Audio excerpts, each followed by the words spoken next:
This video demonstrates how you can control some of the point label visibility inside Trimble Business Center version 3.30.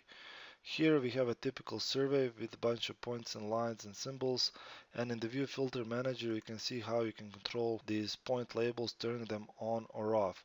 Notice that in the versions before 3.30 you can turn either all points on or all points off. Same for feature codes as well as elevation. And notice in this case you have very cluttered screen, so prevents you from making decisions very efficiently.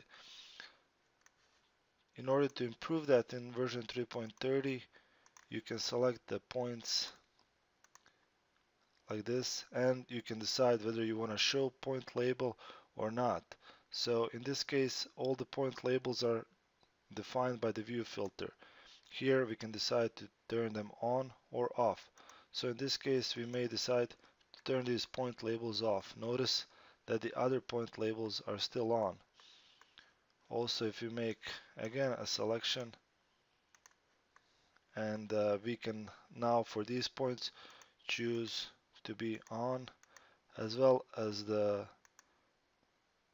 feature codes, but elevations are going to be off, despite the fact that you can turn them on in the view filter manager here. So notice now that all the points have a point label as well as the feature code associated to them. Again, you can decide to turn this on or off at your will.